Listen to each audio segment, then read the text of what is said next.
नमस्कार साथियों, मैं गुड्डू चौधरी आपका स्वागत करती हूँ सरोकार एग्री इंस्टीट्यूट के डिजिटल प्लेटफॉर्म पे। जैसा कि हम पढ़ रहे थे प्लांट मॉर्फोलॉजी मतलब पादप के बाह्य आकार के बारे में थे। उसमें हमने जड़, पत्ती, तना ये पढ़ लिए थे। उसके बाद में था पुष्प। पुष्प क्या होता है? पुष्प का अध्ययन जिस विज्ञान में करते हैं उसे एंथोलॉजी कहते हैं। और पुष्प होता है वो मतलब पुष्पावली होता है, उसके भाग पर लगने, जैसे कि पता है पुष्पावली ग्रंथि या पुष्पाक्ष पर पुष्पों के लगने की व्यवस्था होती है, उसे पुष्पक्रम कहा जाता है। जो पुष्पक्रम होता है वो पुष्पावली या फिर पुष्पाक्ष होते हैं, जहाँ पर पुष्प लगते हैं उसके लगने के क्रम को या लगने की व्यवस्था को पुष्पक्रम कहा जाता है। इसमें जो पुष्पक्रम होते हैं वो दो प्रकार के होते हैं, ससीमाक्षी पुष्पक्रम और असीमाक्षी पुष्पक्रम। इसके बाद में आता है पुष्पों का अध्ययन किया जाता है एंथोलॉजी में। और पुष्पावली क्या होता है? तने की वह शाखा, पुष्पावली होता है तने की वह शाखा जिस पर पुष्प लगते हैं उसे पुष्पावली वृंत कहा जाता है। इसमें ये दो प्रकार के होते हैं पुष्पक्रम, असीमाक्षी पुष्पक्रम और ससीमाक्षी पुष्पक्रम।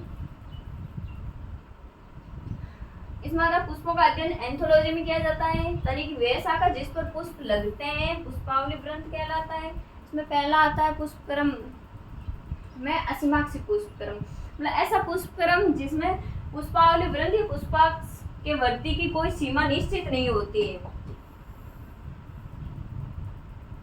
असीमाक्षी पुष्पक्रम होता है उसमें पुष्प की जो वृंत होता है जिस पर वह लगा हुआ होता है उसकी वृद्धि की कोई निश्चित सीमा नहीं होती है, अर्थात ये अनवरत वृद्धि करते हैं, मतलब इनकी एक निश्चित सीमा नहीं है।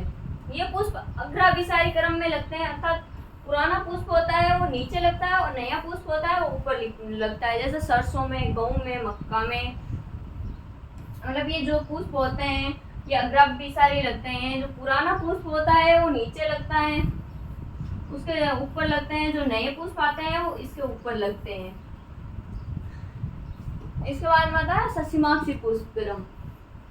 ससीमाक्षी पुष्पक्रम में जो पुष्पावली होती है वह वृंत, मतलब पुष्पावली वृंत होती है, वो उसकी सीमा होती है वो निश्चित होती है और इनमें अंतरत वृद्धि नहीं करता है। ये जो असीमाक्षी पुष्पक्रम होता है उसमें जो पुष्पावली वृंत होती है उसकी सीमा होती है वो निश्चित नहीं होती, वो ससीमाक्षी में सीमा निश्चित होती है। और ये पुष्पावली वृंत पुष्प पर समाप्त हो जाता है। और ससीमाक्षी पुष्पक्रम होता है उसमें जो पुष्प होता है वो तलाभिसारी लगता है, मतलब जो भी मतलब जो पुष्प होते हैं पुराने पुष्प होते हैं वो तो ऊपर लगते हैं और नए पुष्प होते हैं नीचे लगते हैं। जबकि असीमाक्षी था उसमें अग्राभिसारी लग रहे थे पुष्प और ससीमाक्षी में तलाभिसारी लग रहे हैं। इसमें ये इन दोनों में अंतर भी पूछते हैं ज़्यादातर, तो इसमें यह आ जाता है कि इसकी सीमा होती है ससीमाक्षी में निश्चित होती है, असीमाक्षी में जो सीमाएं होती है पुष्पावली वृंत की वो निश्चित नहीं होती है। असीमाक्षी होता है उसमें जो पुष्प वृंत पर पुष्प समाप्त नहीं होता है, जबकि ससीमाक्षी होता है उस पर जो ये पुष्पावली वृंत होता है वो पुष्प पर समाप्त हो जाता है। और असीमाक्षी पुष्प होता है, पुष्पक्रम होता है उसमें जो पुष्प लगते हैं वो अग्राभिसारी लगते हैं, जबकि ससीमाक्षी होता है उसमें तलाभिसारी क्रम में लगते हैं। मतलब पुराना पुष्प होता है वो ऊपर लगता है और जो नया पुष्प होता है वो नीचे लगता है। इसमें एग्जाम्पल आते हैं गुलाब और बोगनविलिया। इसमें कुछ विशेष प्रकार के पुष्पक्रम भी होते हैं, जैसे साइथियम, इसमें आता है यूफोर्डिया और वर्टिसिलेस्टर, इसमें आता है साल्विया और ओसिमम। बाद में इसके बाद आता है हाइपेंथोडियम, जिसमें आता है अंजीर, बरगद और पीपल। ये तीन होते हैं वो विशेष प्रकार के पुष्पक्रम आते हैं। इसके बाद में आता है पुष्प, मतलब पुष्प एक रूपांतरित प्रो होती है। जो एक प्रो होती है पुष्प होता है वो एक रूपांतरित प्रो होता है। ये केवल एंजियोस्पर्म पादप होते हैं उन्हीं में ही पाया जाता है जो कि लैंगिक जनन के लिए आवश्यक होता है। पुष्प होता है वो एक रूपांतरित प्रो होता है और ये एंजियोस्पर्म पादप होता है उनमें ही पाया जाता है और ये लैंगिक जनन के लिए आवश्यक होता है। इसके बाद में जो पुष्प होता है उसके चार भाग होते हैं, दलपुंज, बाह्य दलपुंज और पुमंग, जायांग। इनमें सबसे पहला भाग होता है वो होता है बाह्य दलपुंज, जो कि पुष्प की रक्षा का कार्य करता है। ये हरे रंग का होता है। उसके बाद में सेकंड नंबर आता है दलपुंज। ये होता है, ये रंगीन होता है, जो कि मतलब कीटों को आकर्षित करने के लिए कार्य करता है। इसके बाद में आता है पुमंग। पुमंग होता है जो कि पुष्प का नर भाग होता है, जिसमें कि पुंकेसर होते हैं, जिसमें परागकण बनते हैं। और जायांग, जायांग जो कि मादा का मतलब जायांग होता है, जो कि पुष्प का मादा भाग होता है, जिसमें कि जनन का कार्य होता है। मतलब इसमें अंडाशय पाया जाता है, जिसकी एक इकाई होती है, उसे अंडक कहते हैं। इसमें जो ये दलपुंज और बाह्य दलपुंज होते हैं ये सहायक चक्र होते हैं, जबकि पुमंग और जायांग होते हैं ये जनन चक्र या अनिवार्य चक्र होते हैं। इसमें पहला आता है बाह्य दलपुंज। इसमें ये बाह्य दलपुंज होता है जिसे कैलिक्स भी कहा जाता है। पुष्प का सबसे बाह्यतम भाग होता है, जो कि हरे रंग का होता है। बाह्य दल की एक इकाई होती है, उसे बाह्य दल कहा जाता है। मतलब बाह्यतम की एक इकाई होती है जिसे बाह्य दल कहा जाता है। और इसका कार्य होता है वो कलिका अवस्था में पुष्प की सुरक्षा करना है। जैसे हमें पता है ये हरे रंग का होता है और सब पुष्प के सबसे बाहर की ओर होता है, और ये पुष्प, इसका मुख्य कार्य पुष्प की रक्षा करना। उसके बाद में आता है दलपुंज। दलपुंज होता है जिसे कैरोला भी कहा जाता है। पुष्प का ये रंगीन भाग होता है, और ये बाह्य दलपुंज के बाद में आता है। ये रंगीन भाग होता है, इसकी इकाई होती है, इसको दल कहा जाता है। इसका कार्य होता है परागण के लिए कीटों को आकर्षित करना। ये रंगीन होता है, इसलिए कीट इससे जल्दी आकर्षित होते हैं। इसके बाद में आता है पुमंग, जिसे एंड्रोसियम भी कहा जाता है। पुष्प का नर जननांग भाग होता है, और इसकी इकाई होती है, उसे पुंकेसर कहा जाता है, जिसमें परागकण, योजी और तंतु भी पाए जाते हैं। इसका कार्य होता है परागकण का निर्माण करना। जो पुष्प का नर भाग होता है उसमें नर जननांग, मतलब पुष्प का ये पुमंग भाग होता है, इसमें पुष्प के नर जननांग पाए जाते हैं, और इसकी एक इकाई होती है, उसे पुंकेसर कहा जाता है। पुंकेसर होता है, उसमें परागकोश, योजी और तंतु पाए जाते हैं, और इसका मुख्य कार्य होता है परागकण का निर्माण करना। इसके बाद में आता है चौथा भाग है, जो कि जायांग, जिसे गाइनोसियम कहा जाता है। गाइनोसियम जायांग पुष्प का ये मादा जननांग भाग होता है, और इसकी इकाई होती है, जिसे स्त्रीकेसर भी कहा जाता है, अंडक। इसका कार्य होता है ये अंड कोशिका का निर्माण करना। अंडक के भाग होते हैं वो होते हैं वर्तिका, अग्रवर्तिका और अंडाशय। इसके बाद में आता है शब्दावली। शब्दावली में पहला है पूर्ण पुष्प। जिस पुष्प में चारों चक्र उपस्थित होते हैं उसे पूर्ण पुष्प कहा जाता है। मतलब वह पुष्प जिसमें पुष्प के चारों चक्र बाह्य दलपुंज, दलपुंज, पुमंग और जायांग चारों उपस्थित होते हैं उसे पूर्ण पुष्प कहा जाता है। उसके बाद में अपूर्ण पुष्प। वह पुष्प जिसमें चारों चक्र में से एक चक्र भी अनुपस्थित होता है उसे अपूर्ण पुष्प कहा जाता है। इसमें आता है एकलिंगी पुष्प। उसके बाद में आता है तृतीय पुष्प। ऐसे पुष्प जिनमें पुष्प के अंग तीन तीन के गुणज में होते हैं, अधिकांश एक बीजपत्री होते हैं। इनमें ऐसे पुष्प आते हैं जिनमें जो पुष्प होते हैं, जिसमें पुष्प के अंग होते हैं वो तीन तीन के गुणज में होते हैं, और इनमें आते हैं एक बीजपत्री पुष्प।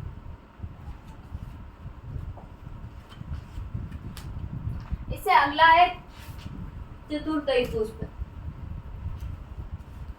इसके एग्जाम्पल है सरसों फूल और ब्रेसिकुल। सरसों फूल जिसे ब्रेसिकेसी कुल भी कहा जाता है, सरसों ब्रेसिकेसी जिसे कुर्सीफेरी कुल भी कहा जाता है, उसी में ही आता है। इसमें है पंचतई पुष्प। अधिकांश ये होता है द्विबीजपत्री में आते हैं। तृतीय पुष्प होते हैं जो कि एक बीजपत्री में आते हैं, और पंचतई पुष्प है जो कि द्विबीजपत्री में पाए जाते हैं। इसके बाद में पेडिसीरी। मतलब पुष्प में एक छोटा या लंबा पुष्प वृंत होता है जिसे पेडिसील कहा जाता है। पुष्प में या तो एक छोटा या एक बड़ा पुष्प वृंत पाया जाता है, उसे पेडिसील कहा जाता है। उसके बाद में पुष्पासन, थैलेमस, और इसे कहते हैं रिसेप्टिकल। पेडिसील का ऊपरी फूला हुआ भाग होता है जिस पर पुष्पीय पत्तियां लगी हुई होती है, उसे पुष्पासन कहा जाता है, जिसे थैलेमस भी कहते हैं। पेडिसील का ऊपरी भाग, इसका जो पुष्प ग्रंथ होता है जो लंबा या छोटा होता है उसे पेडिसील कहा जाता है। यह ग्रंथ होता है, इसका ऊपरी भाग होता है वो फूला हुआ होता है जिस पर पुष्प की पत्तियां लगी हुई होती है। जिस पर एक पुष्प की पत्तियां लगी हुई होती है उसे पुष्पासन कहा जाता है। मतलब जिस भाग पर पुष्प लगा हुआ होता है उसे पुष्पासन कहा जाता है। उसके बाद में आता है परिदल।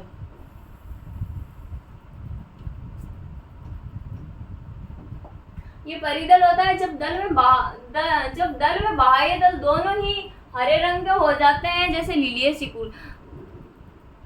कुछ ऐसी परिस्थितियां होती हैं जिसमें दलपुंज और बाह्य दलपुंज दोनों ही हरे रंग के हो जाते हैं। बाह्य दलपुंज तो हरे रंग का ही होता है, जबकि दलपुंज होता है वो भी हरे रंग का हो जाता है, तो इसे परिदल कहा जाता है, जो कि लीलिये सिकुल में होता है।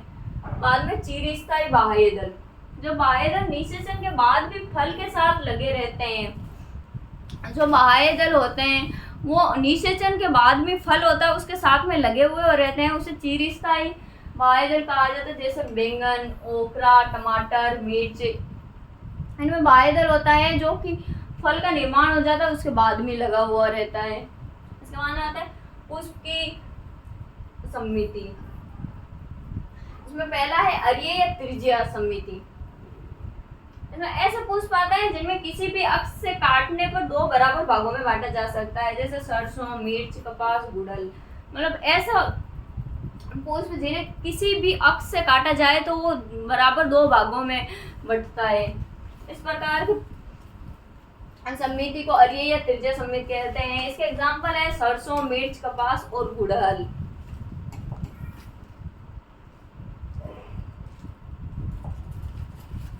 इसके बाद आता है द्विपार्श्व समिति।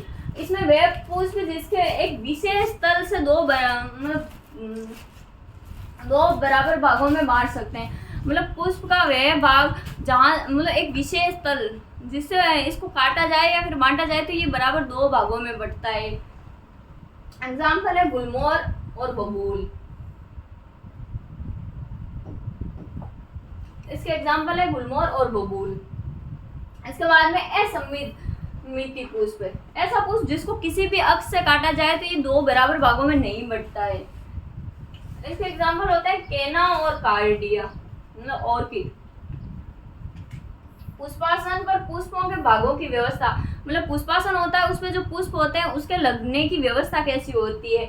इनको तीन भागों में बांटा गया, अधोजायांगी, परिजायांगी और अधिजायांगी।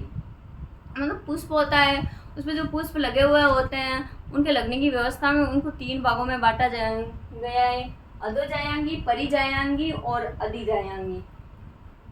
इनमें पहला आता है अधोजायांगी, जिसे हाइपोगाइनस भी कहते हैं। इनमें ऐसा पुष्प जिसके सभी भाग होते हैं वो अंडाशय या जायांग के नीचे लगे हुए होते हैं।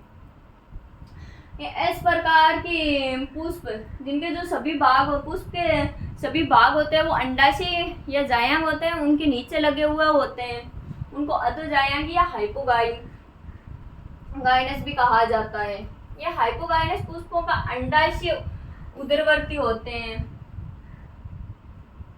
सरसों और गुड़हल, बैंगन और प्याज में पाए जाते हैं। इनके जो एग्जाम्पल होते हैं उनमें है सरसों, गुड़हल, बैंगन और प्याज। उसके बाद में दूसरा आता है परिजायांगी, जिसे कहते हैं पेरिगाइनस। इन पुष्पों में जो थैलेमस होता है, मतलब जो अंडाशय होता है वो कपनुमा हो जाता है, जिससे अंडाशय तथा अन्य पुष्प भाग होता है वो लगभग समान ऊंचाई स्तर पर आ जाता है। इनमें जो पुष्पासन होता है वो कपनुमा संरचना में आ जाता है, जिससे जो पुष्प का अन्य भाग होते हैं वो लगभग समान ऊंचाई या स्तर में आ जाते हैं। इन पुष्पों में जो अंडाशय होता है वो अर्ध अधोवर्ती होता है। जो ये पेरिगाइनस होता है इनमें जो अंडाशय होता है वो अर्ध अधोवर्ती होता है, जैसे बेर, गुलाब, आड़ू इनमें। इसके बाद में तीसरा आता है वो है अधोजायांगी, जिसे एपिगाइनस भी कहा जाता है। इन पुष्पों में जो पुष्पासन होता है वो अंडाशय को पूरी तरह से घेर लेता है, जिससे सभी पुष्पीय भाग होते हैं वो अंडाशय के ऊपर लगे रहते हैं। इस पुष्प में ऐसा होता है कि जो पुष्पासन होता है वो अंडाशय को चारों ओर से घेर लेता है। जो पुष्पीय भाग होते हैं वो अंडाशय के ऊपर लगे होते हैं। इसमें एग्जाम्पल है अमरूद, केकड़ी और सूरजमुखी। इसके बाद में आता है अधिजायांगी पुष्प का अंडाशय होता है वो अधोवर्ती होता है। जो ये एपिगाइनस प्रकार का पुष्प होता है इसमें जो अंडाशय होता है वो अधोवर्ती प्रकार का होता है। इसके बाद में दल विन्यास, जो दल होता है उसका विन्यास कैसा होता है। पुष्प कलिका में बाह्य दल व दल की व्यवस्था दल विन्यास कहलाता है। मतलब जो पुष्प कलिका होती है उसमें जो बाह्य दलपुंज और दलपुंज होते हैं उनकी व्यवस्था ही दल विन्यास कहलाती है। इनमें जो दल विन्यास होते हैं उनको 4 भागों में बांटा गया है।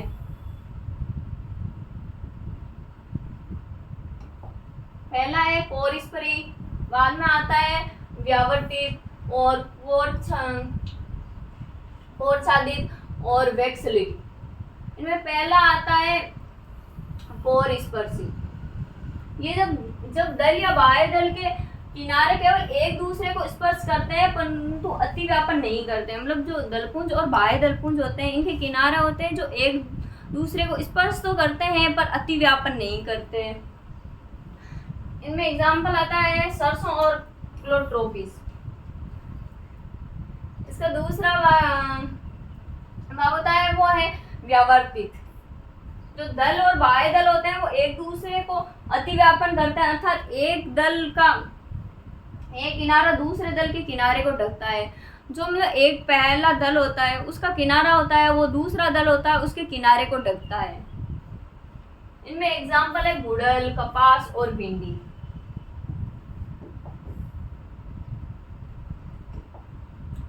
इसके बाद में आता है पोरछादित होता है जिसे इम्ब्रिकेट भी कहा जाता है। पोरछादित दल होता है इसमें विन्यास में दलों के अतिव्यापन की कोई निश्चित दिशा नहीं होती। इनमें जो अतिव्यापन होता है उसकी कोई निश्चित दिशा नहीं होती। इनमें गुलमोहर और केसिया जिसे अमलतास भी कहते हैं।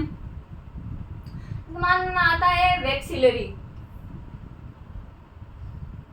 इसमें एग्जाम्पल होते हैं वो पेपली,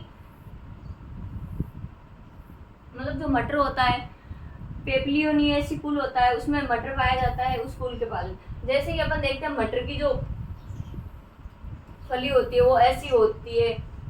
वो पुष्प होता है उस इस प्रकार का होता है जिसका ऊपरी भाग होता है जिसे ध्वजक कहा जाता है। जो बीच का फूला हुआ भाग होता है जिसे पंख या पक्षम कहा जाता है और नीचे का भाग होता है उसे कीप या नोतल कहा जाता है। ये वैक्सिलरी होता है जो मटर कुल होता है उसमें पाया जाता है। जो मटर होते हैं उनका पुष्प होता है वो इस प्रकार का होता है। उसके बाद में आता है कुमंग जिसे एंड्रोसियम भी कहा जाता है। कुमंग पुष्प का नर जननांग होता है। कुमंग होता है जो कि पुष्प होता है उसका नर जननांग भाग होता है और कुमंग की एक इकाई होती है जिसे पुंकेसर कहा जाता है। और कुमंग होता है उसके 3 मतलब पुंकेसर होता है उसके 3 भाग होते हैं जिसे पराकोश, योजी और तंतु जिसे पुतंतु भी कहते हैं। कुमंग होता है वो पुष्प होता है उसका नर जननांग भाग होता है और कुमंग की एक इकाई होती है उसे पुंकेसर कहा जाता है, उसे स्तंभ भी कहा जाता है। पुंकेसर होता है उसके 3 भाग होते हैं, पहला पराकोश, दूसरा योजी और तीसरा तंतु या फिर इसे पुतंतु भी कहते हैं।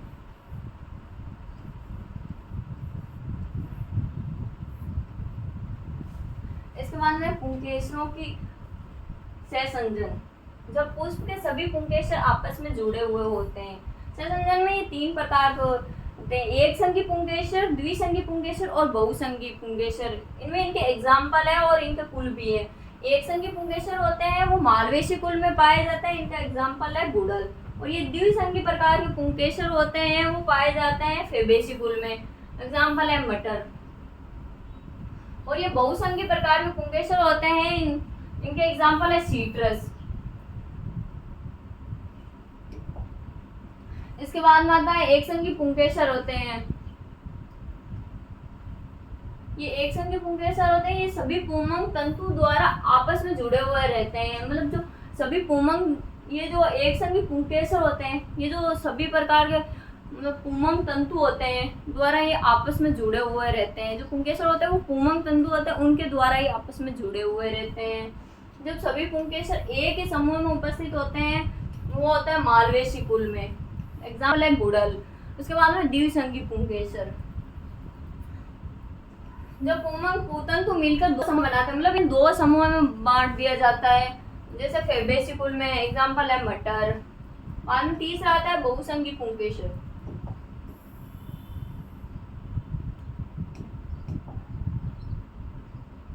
बहुसंगी पुंकेसर होते हैं जब पुतंतु होते हैं वो मिलकर दो या दो से अधिक संघ या समूह बनाते हैं। एक संघी होता है उनमें एक ही, मतलब जो पुतंतु होते हैं वो पुंकेसर को एक ही प्रकार के संघ या समूह में बनाते हैं। और द्विसंगी होते हैं उनमें दो अलग अलग भागों में बांट देते हैं। और ये बहुसंगी होते हैं इनमें जो पुतंतु है वो मिलकर दो या दो से अधिक संघ या समूह बनाते हैं, उसे बहुसंगीय कहते हैं। एग्जाम्पल होता है सीट्रस।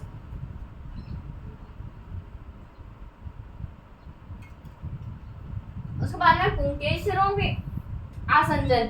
इसमें पहला है दल लग्नी, जिसे एपिपेटलस कहा जाता है। इसमें जो पुंकेसर होता है वो दल के साथ जुड़ता है जिसे पेटल कहा जाता है। ये भी मालवेसी कुल और सोलनेसी कुल दो में होता है। इसमें जो पहला होता है जिसे दल लग्नी कहा जाता है, इसमें जो पुंकेसर होते हैं वो दल के साथ जुड़ते हैं जिसे पेटल कहा जाता है। ये मालवेसी और सोलनेसी कुल में होते हैं। इसके बाद में दूसरा होता है परिदल लग्नी, एपिफाइलस। ये पुंकेसर और परिदल होते हैं वो साथ में जुड़कर बनते हैं। ये होता है लिलिएसी कुल में।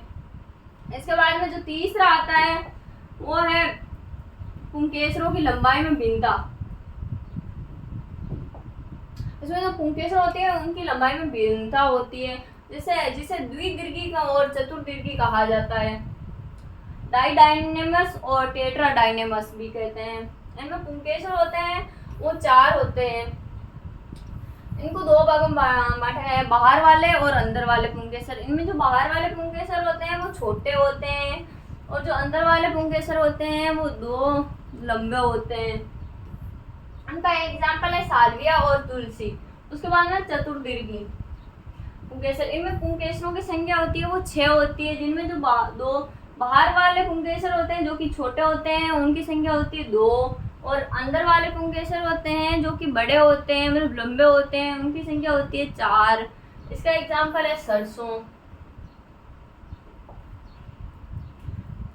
इसके बाद में आता है स्टेमेनोइड। वे पुंकेसर जो परागकोश का उत्पादन नहीं कर सकते हैं उन्हें बंध्य पुंकेसर भी कहा जाता है। स्टेमेनोइड मतलब कुछ पुंकेसर ऐसे होते हैं जो कि परागकोश मतलब ऐसे पुंकेसर भी होते हैं जिनमें परागकोश का उत्पादन नहीं होता है, इसलिए इन्हें बंध्य पुंकेसर या स्टेमेनोइड भी कहा जाता है। उसके बाद में आता है पुष्प का चौथा भाग, जिसे जायांग एंड्रोसियम कहते हैं। जायांग होता है जो पुष्प का मादा भाग होता है।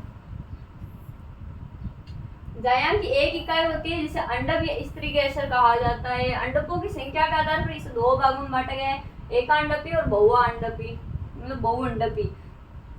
एकांडपी होता है उसमें अंडक की संख्या होती है वो 1 होती है, और बहुअंडपी होती है इसमें अंडकों की संख्या 1 से अधिक होती है। और ये जो बहुअंडपी होता है इसको वापस 2 भागों में बांटा गया है, व्युक्तांडपी जिसे एपोकार्पस भी कहते हैं और संयुक्तांडपी जिसे सिनकार्पस कहते हैं। जो ये व्युक्तांडपी होता है जिसे एपोकार्पस कहा जाता है, जब सभी प्रकार के अंडक मुक्त हो जाते हैं अर्थात एक दूसरे से जुड़े हुए नहीं होते, मतलब इस प्रकार के अंडक जो कि एक दूसरे से जुड़े हुए नहीं रहते हैं, इनको व्युक्तांडक भी कहा जाता है। इनमें एग्जाम्पल होता है गुलाब और कमल।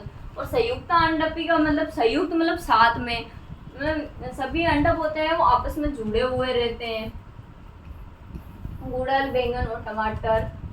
उसके बाद में आता है बीजांड विन्यास, प्लेसेंटस। अंडाशय में बीजांड की व्यवस्था, मतलब जो अंडाशय होता है, बीजांड विन्यास मतलब जो अंडाशय होता है उसमें जो बीजांड की व्यवस्था होती है उसे बीजांड विन्यास कहा जाता है। ये भी इसमें जो पहला भाग होता है वो सीमांतीय बीजांड विन्यास होता है। इसमें जो इस प्रकार के बीजांड विन्यास में होना बीजांडासन होता है वो अंडाशय की अधर सीवनी पर होता है, जहाँ पर बीजांड लगे हुए होते हैं, मतलब अधर भाग मतलब ऊपरी भाग पर लगा हुआ होता है। जो बीजांड विन्यास होता है बीजांडासन या अंडाशय होता है उसके अधर मतलब ऊपरी भाग पर लगा हुआ होता है, जहाँ पर बीजांड लगे रहते हैं। ये मटरकुल और चना में होता है। इसके बाद में अक्षीय बीजांड विन्यास, यहाँ बहुअंडपी अंडाशय होते हैं जिसके बीच में पट या सेप्टम में उपस्थित होते हैं। ये जो बीजांड अक्षीय बीजांड विन्यास होता है इनमें जो बहुअंडपी होते हैं अंडाशय होते हैं, मतलब बहुअंडपी अंडाशय होता है, इनमें जो जिसके बीच में पट व सेप्टम होते हैं उपस्थित होते हैं। जो बीजांड होता है इनमें जो अंडाशय के केंद्र में अक्ष लगे रहते हैं, जो बीजांड होता है इनके अंडाशय होते हैं इनके बीच में जो इसके बीच में होते हैं वो अक्ष होते हैं, जैसे केंद्र में या अक्ष में लगे रहते हैं। जो बीजांड होते हैं वो अंडाशय के केंद्र या मध्य में लगे हुए होते हैं। इसके एग्जाम्पल आता है टमाटर, नींबू, भिंडी और बैंगन। इसके बाद तीसरा आता है मुक्त केंद्रीय, जो कि एक का अंडपी अंडाशय होता है जिसके बीच में पट अनुपस्थित होते हैं। मतलब ये जो मुक्त केंद्रीय होते हैं बीजांड विन्यास होता है वो कि एक अंडात्वा मतलब एक अंडपी होते हैं अंडाशय होते हैं जिसके बीच में पट अनुपस्थित होते हैं, उनमें होते हैं डायंथस और प्रिमरोज होता है इसमें। उसके बाद में चौथा है भित्तीय बीजांड विन्यास पेराइटल। बीजांड होता है वो अंडाशय की आंतरिक भित्ति पर लगे होते हैं। जो बीजांड होते हैं वो अंडाशय होता है उसके आंतरिक भित्ति पर लगे होते हैं ककड़ी कुल में और पपीता कुल में। उसके बाद में आता है सरसों, वह ऑर्जिमोन में आभासी पट पाया जाता है। जो सरसों में ऑर्जिमोन होता है उसमें वो आभासी प्रकार का पट पाया जाता है जिसे रेपलम भी कहते हैं। इसके बाद में आधार्य बीजांड विन्यास होता है बेसल। बीजांड होता है वो अंडाशय के आधार पर लगा हुआ होता है, जैसे सूरजमुखी और गेंदा। इसमें जो बीजांड होता है वो अंडाशय का आधार भाग में लगा हुआ होता है, जैसे कि सूरजमुखी और गेंदा। जैसे कि आज हमने पढ़ा था पुष्पक्रम। पुष्पक्रम वो होते हैं मतलब पुष्प के लगने का क्रम मतलब व्यवस्था, उसको पुष्पक्रम कहते हैं। ये दो प्रकार के होते हैं, ससीमाक्षी पुष्पक्रम और असीमाक्षी पुष्पक्रम। उसके बाद में देखा था पुष्पावली ग्रंथ क्या होता है, मतलब तने पर पुष्प के लगने की मतलब लगने का क्रम होता है, उस पर पुष्पावली ग्रंथ कहा जाता है। उसके बाद में देखा था पुष्प क्या होता है। पुष्प के 4 भाग होते हैं, जिनमें पहला था बाह्य दल जो कि हरे रंग का होता है और बाह्य आघातों से रक्षा करता है। उसके बाद में था दलपुंज जो कि रंगीन था और कीटों परागकण के लिए कीटों को आकर्षित करने का कार्य कर रहा था। उसके बाद तीसरा था पुमंग जो कि पुष्प का नर भाग था, जिसमें कि परागकण का इसका मुख्य कार्य था परागकण का निर्माण करना। और चौथा भाग था जायांग जो कि पुष्प का मादा भाग था, जिसमें कि अंडक मतलब अंडाशय होता है और अंडक का निर्माण होता है।